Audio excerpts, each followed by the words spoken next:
চলে এলাম বন্ধুরা আজকে একটা নতুন রেসিপি নিয়ে। আজকের রেসিপি হচ্ছে ভর্তার রেসিপি। এটা হচ্ছে কুমড়োর ভর্তা, চিংড়ি মাছ দিয়ে কুমড়োর ভর্তা। দারুণ টেস্টি এই কুমড়োর ভর্তা। ভর্তা তো খেতে আমাদের সবারই অনেকেই খুবই পছন্দের, যে ভর্তা মেখেই ভাত খাওয়া হয়ে যাবে। অবশ্যই গরম গরম ভাতের সঙ্গে এই ভর্তা কিন্তু দারুণ লোভনীয় লাগে। কুমড়োর ভর্তা যার মধ্যে আছে পেঁয়াজ, শুকনো লঙ্কা, রসুন, আরও অনেক কিছু। তাই পুরো ভিডিওটা যদি জানতে চান যে কি কি আছে, তাহলে পুরো ভিডিওটা দেখতে হবে। দারুণ স্বাদের এই ভর্তার রেসিপি থাকলে কিন্তু আর কিছুই লাগবে না, শুধু ভর্তা থাকলেই পুরো ভাত খাওয়াটাই কিন্তু হয়ে যাবে। আর যেটা সবারই ভালো লাগবে, পরিবারের প্রত্যেকটা মানুষেরই কিন্তু এই ভর্তার রেসিপি খেতে দারুণ মজাদার লাগবে। আর এই ঠান্ডা ভাতের সঙ্গেও যেরকম ভালো লাগে, গরম ভাতের সঙ্গেও কিন্তু ভালো লাগে এই ভর্তা, কারণ এতে চিংড়ি মাছ আছে। এই দেখুন, এখানে বড় দেখে একটা কুমড়ো নিয়েছি, কুমড়োটা অর্ধেকটা নেব। এখানে চিংড়ি মাছ আছে, চিংড়ি মাছটা কেটে নেব। এরপর কড়া গরম হয়ে গেছে, সর্ষের তেল দিয়ে দিলাম। তেল গরম হয়ে যাওয়ার পর আমি এখানে কুমড়োটাকে খুব মোটা করে কাটিনি, মানে খুব পাতলাও কাটিনি, মিডিয়াম কেটেছি। কারণ যেহেতু ভর্তা বানাবো, ভাজা করলে মোটা করে কাটতে হয়, নাহলে যেহেতু কুমড়ো নরম গলে যেতে পারে। লবণ আর হলুদটা মাখিয়ে নিচ্ছি। এরপর আমি একটু ভালো করে ভেজে নেব।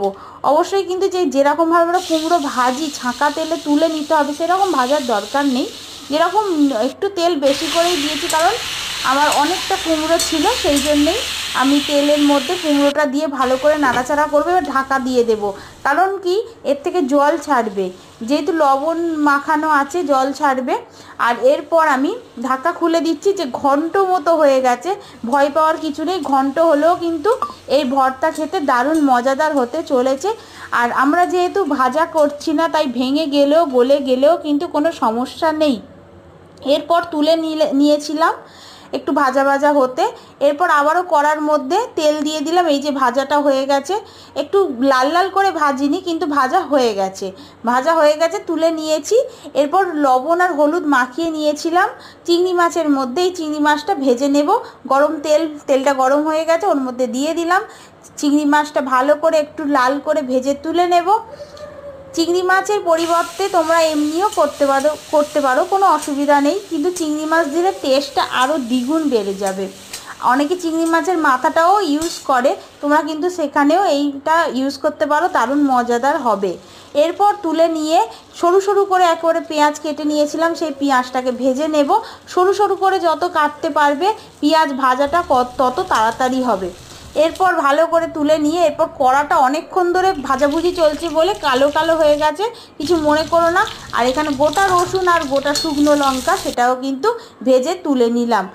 প্রথমেই লবণ দিয়ে দেবো থালার মধ্যে, সব উপকরণ সাজিয়ে নিয়েছি। প্রথমেই কিন্তু শুকনো লঙ্কা রসুনটা হাতের সাহায্যে মেখে নিতে হবে, কারণ শুকনো লঙ্কা যদি ঠান্ডা হয়ে যায়, সেটা কিন্তু মাখতে আমাদের অসুবিধা হয়, মানে গুঁড়িয়ে নিতে।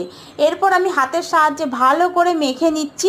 একটু চটকে ভর্তা মানেই কিন্তু হাত ব্যবহার করতে হবে, হাতের সাহায্যে কিন্তু চটকে ফটকে মাখতে হবে। আর লবণ আগে একটু দিয়েছিলাম, লবণ তারপরে আরেকটু দিলাম, কারণ একসঙ্গে অনেকটা লবণ হয়ে গেলে তিতো মানে নোনতা ভাব আসবে। এরপর একটা বাটির মধ্যে আমি ভর্তাটা তুলে নিচ্ছি। এরপর এর ওপরে দেব সর্ষের তেল, কাঁচা সর্ষের তেল, যেটা ছাড়া কিন্তু ভর্তা একেবারেই খেতে ভালো লাগবে না। এরপর আমি শুকনো লঙ্কা ওপরে একটু ডেকোরেশনের জন্য দিয়ে দিলাম। কেমন দেখতে হয়েছে বলো বন্ধুরা? আর খেতে কিন্তু দারুণ টেস্টি হয়েছিল, সত্যি বলছি, এত সুন্দর খেতে হয়েছিল, যেটা আমি প্রথমবার বানিয়েছি।